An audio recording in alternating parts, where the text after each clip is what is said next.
It's 5:22. It's the New Checks Daily, and she's here, Business 911, Sandra Dueck, Policy Analyst with the Peterborough Chamber of Commerce. Yes. I have that all right. You've got it all right. I finally got it. It only took us, what, a few months. It's all good. So the budget came down. Tell us a little bit about what impacts us here locally in terms of the budget.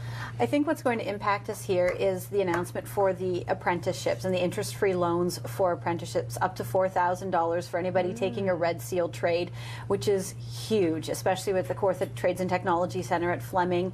We're going to have a lot of apprentices in the area, and if they can take advantage of that, then they can continue, they can go through the process a little quicker.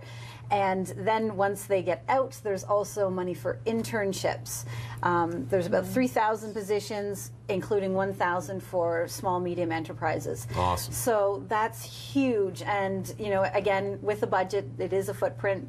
You hope that they follow through and they're serious about it. That's really Right. what you want to see. The other good one is the money for Parks Canada. This is huge for me. I use many of our parks, so.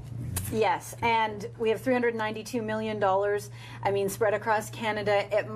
You know, it's broken up, but the fact of the matter is the Trans-Severn Waterway still falls under that. There's a lot of infrastructure needs that are needed within the canal system, so hopefully some money will come to fixing what's there. Yeah. So those are the two big ones.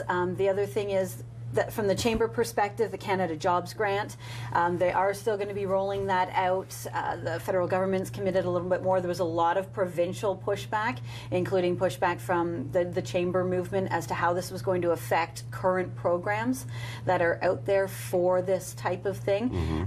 So I guess we'll see how it does flow, but I think there's not as much unease as there was when this program was announced last year. Now, comparative to other provinces, it doesn't look like Ontario is really reaping a lot of benefit out of the next budget in terms of money coming in. How's that going to affect us here?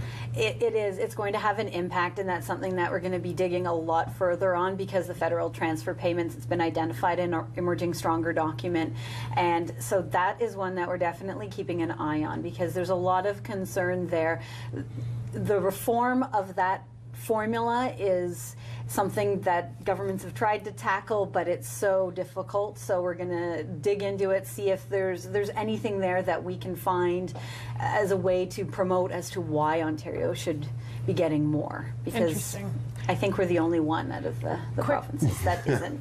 Quickly on this too, Sandra, I want to go back to the apprenticeship. Are we seeing a shift in students and our younger generation coming up and wanting to do apprenticeship programs as opposed to the post-secondary university sort of?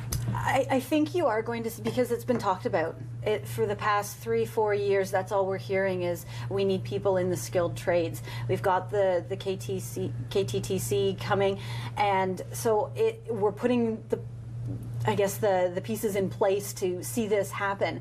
We've got programs in high schools. I was just at the Holy Cross blessing for the Aviation and Aerospace Center out at Peterborough Airport this morning. I mean, programs like that are so exciting, and it's not saying you don't need to go into university or college, but it's making all of the options on a level playing field, and I think that's exciting. Okay, awesome. Great Thank job. you very much for coming. Thank Business you. 911 is brought to you by Business 911 is brought to you by Nexicom Unlimited Internet. We have what it takes.